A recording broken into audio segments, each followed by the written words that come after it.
நாம் என்ன நினைக்கிறோம்? இன்னைக்கு காலையில் முருகன் கோயிலுக்கு போயிட்டு வந்தால் மறுநாளே எல்லாத்தையும் முருகன் மாற்றிடுவாருன்னு நினைக்கிறோம். அப்படி கிடையாது. எப்போ முருகன் கிட்ட போகிறோமோ அப்போயே முருகன் நமக்கு போராட்ட குணத்தை தருவார். இந்த வீடியோ பார்க்க முன்னாடி ஓ முருகான்னு கமெண்ட் பண்ணிவிட்டு இந்த வீடியோ பார்க்க ஆரம்பிங்க. எப்போ போராட்ட குணம் வரும்? நமக்கு எதிராக சில விஷயங்கள் நடந்தால் தான் போராட்ட குணமே வரும். ஆனால் உடனே நம்ம என்ன பண்ணுவோம்? என்னடா வாழ்க்கை இவ்வளோ போராட்டமாக இருக்குன்னு நினைப்போம். அப்படி கிடையாது.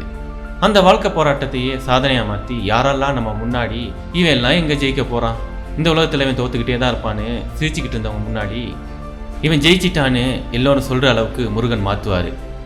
போராட்ட குணமும் போராட்டத்துக்குண்டான தைரியமும் ஒவ்வொரு தடவையும் நாம் விழும்போது சாமி உள்ளே இருந்து நான் உன் கூடவே தான் இருக்கேன்னு சொல்லுவார். ஆனால் நாம் என்ன நினைப்போம்? நம்ம முருகன் நம்மளுக்கு இவ்வளோ சோதனை கொடுக்குறாரேன்னு நம்ம யோசிப்போம்.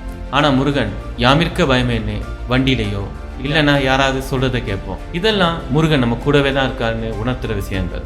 அப்போ நம்மளுக்கு என்ன வேணும்? அசைக்க முடியாத நம்பிக்கை வேணும். அந்த நம்பிக்கை இருந்துச்சுன்னா எவ்வளவு சவால்களையும் எவ்வளவு போராட்டங்களையும் மலை மாதிரி இல்லை பனி மாதிரி கரைஞ்சி போயிடும். இது முருக பக்தர்களுக்கு உண்டான இயல்பு.